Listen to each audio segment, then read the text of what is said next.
Do you need a conceptual framework, a theoretical framework, or both? That's what we're covering in this video. But before we go any further, let's do a quick recap from the previous video. This video is the second of my two-part series on conceptual and theoretical frameworks.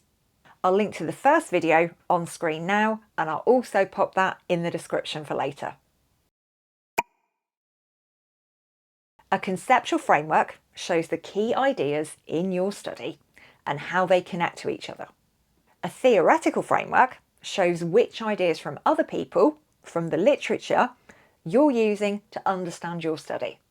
They're not the same thing, they do different jobs. For example, if you're researching employee performance reviews in the workplace, your conceptual framework shows how things like stress, preparation, behaviour and power fit together in your study. Your theoretical framework shows which ideas from the literature you're using to explain what's happening. For example, ideas about performance or psychological safety. A conceptual framework is built by you. A theoretical framework consists of ideas taken from the literature and curated by you. Different stages of the PhD need different types of conceptual and theoretical work. Let's talk about when you actually need each one and where they're going to show up in your thesis. You need a conceptual framework when you're exploring and organising things. You're slowing down, you're getting specific. For example, in the performance review study, you'd clarify things like what you mean by stress or anxiety, how preparation fits into the meeting, where power becomes visible, and which interactions you're focusing on. At this point, we're addressing these questions. What exactly is this study looking at, and how do the pieces fit together? Your conceptual framework answers those questions. In the example study, it shows how things like meetings, emotions, preparation, behaviour and power relate to each other. You need a theoretical framework when you're explaining things. Returning to our example study of employee behaviour in performance reviews at work, if you're exploring things like why employees present as confident, or how power and authority shape what gets said in performance reviews, then your reader needs to know something very specific. Which explanation or explanations of the social world are you using to make sense of all that stuff? That is what theory does.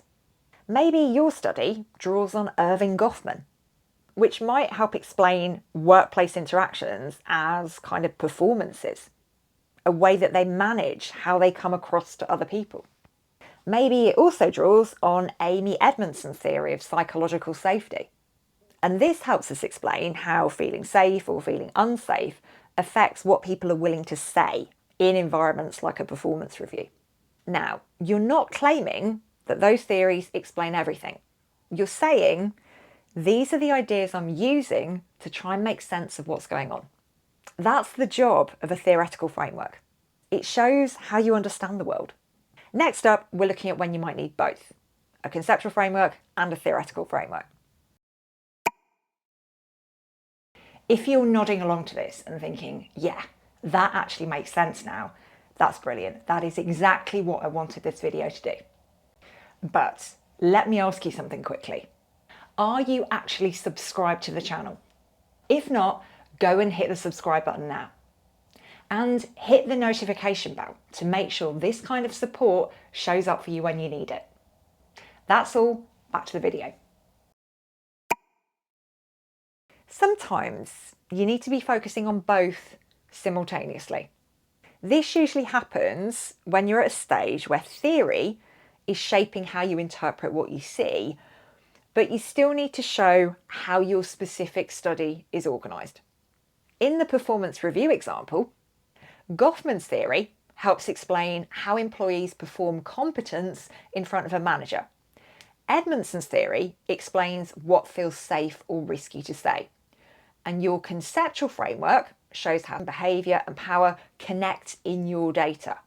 So the theoretical framework explains why your approach makes sense, And the conceptual framework explains how your study actually works, so they support each other. Next, we're going to look at the different chapters of your thesis where you might require different kinds of framework. Where should these frameworks appear in your thesis? When you're at the point of considering this, this is often where the whole conceptual theoretical framework material actually starts to click and you're like, oh, I get it now. You don't need to do everything everywhere because different chapters do different jobs. In the introduction chapter, both frameworks are going to show up, but they're going to be quite light, they're going to be quite casual.